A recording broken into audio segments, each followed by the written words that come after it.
O quarto pecado dessa noite, adultério. Também está adultério na nossa lista de Marcos, mas eu vou citar aqui o Êxodo 20:14. Não cometa adultério, está nos mandamentos. Assim como furto também está nos mandamentos, não furtarás. Adultério, o que é um adultério? É quebrar a fidelidade de um relacionamento conjugal. Vou repetir, que adultério, talvez tenha pessoas que não sabem o que é essa palavra. Adultério é a traição do cônjuge, é a quebra desse relacionamento, é a quebra dessa fidelidade, é a quebra dessa confiança. E a gente acha assim, não pastor, essas coisas nunca vai acontecer comigo. Homicídio, furto, adultério, meus irmãos, Jesus falou isso, é do coração do homem. Isso aí está todo dia nos assediando. O ódio, a briga, a confusão, todo dia nos assedia. Adultério, veja quantos pastores já foram alvos desse pecado, envergonharam o nome da sua igreja, envergonharam o nome de Cristo. A gente acha assim, não, isso nunca vai acontecer comigo, mas isso é uma tentação diária, é fazer guerra contra o pecado. A gente acha que o adultério começa na prática do ato, mas não, o adultério começa muito antes. O adultério começa às vezes lá numa conversa no elevador, onde você, mulher, recebe um elogio. Nossa, como você está cheirosa hoje. Ou você, homem, no seu trabalho, é assediado também. Então, o adultério não é algo que a gente planeja cometer, mas é algo que o diabo vai semeando, vai plantando em nossa vida, e a gente sem perceber, pequenos gestos, pequenas fragilidades. Às vezes o casal não está no momento bom, às vezes o casal está passando por um momento de dificuldade de comunicação. Quem não passa? Dificuldade financeira, de diálogo.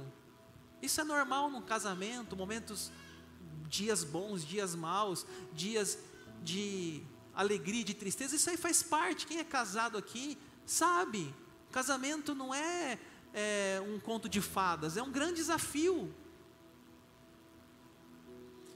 Então o diabo vai colocando ali oportunidades, tentações, e a gente às vezes nem percebe as ciladas do maligno. Nós temos na Bíblia o exemplo de Davi, o exemplo trágico de Davi,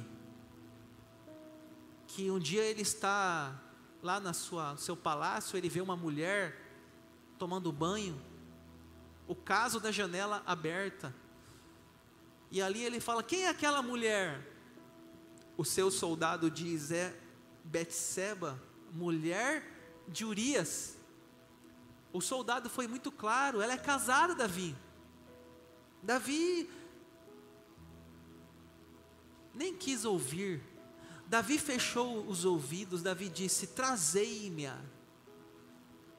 E ali Davi comete algo tão trágico, e por 10 anos, as consequências na vida dele, do seu pecado, filho perseguindo, incesto no seu lar, a morte de Absalão.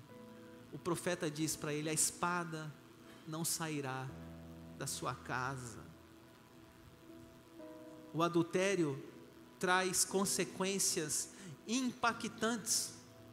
Escute bem isso. O adultério traz consequências impactantes. O livro de Provérbios fala muito sobre o adultério. Depois, se você quiser ler Provérbios, são 31 capítulos. Um dos assuntos que mais fala é adultério. O sábio Salomão chega a dizer assim, aquele que adultera é como um boi que vai para o matadouro. Talvez Salomão escreveu isso, né? Numa época que ele ainda estava na sua consciência. Depois ele cometeu tantos deslizes na sua vida, quando essas questões de tantas mulheres que ele teve. Consequências pessoais. Eu já acompanhei casos de adultério, e uma das consequências é consequências no seu próprio corpo. O adúltero relata que às vezes ele estava com uma outra pessoa num outro relacionamento paralelo, e quando ele chegava em casa, ele via a sua família, ele via a sua esposa, e ele não conseguia falar, e aquilo ia trazendo consequências para a sua saúde, insônia, não conseguia dormir, começava a ter pesadelos. Ele também relata, pessoas relatam que começam a ter problemas de saúde, pressão altera, pressão arterial aumenta. Por quê? Porque fica entalado, e você não consegue falar, você não consegue contar, porque se contar, às vezes piora.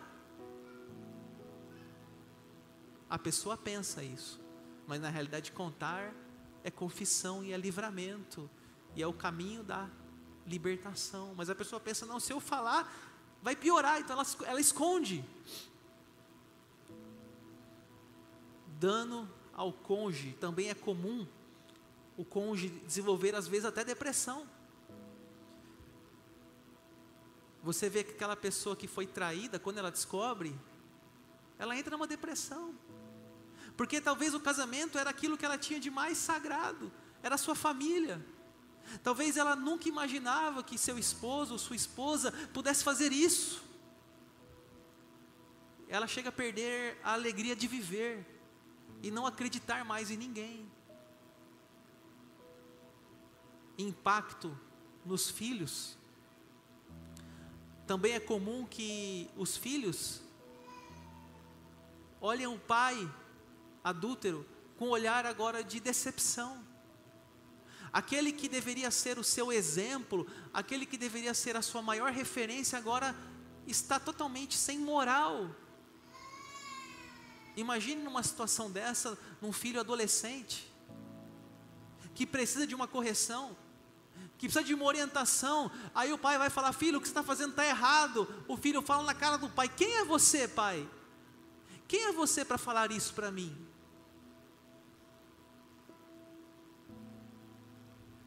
Sofrimento de outras pessoas, além da esposa, dos filhos, a igreja sofre, amigos sofrem,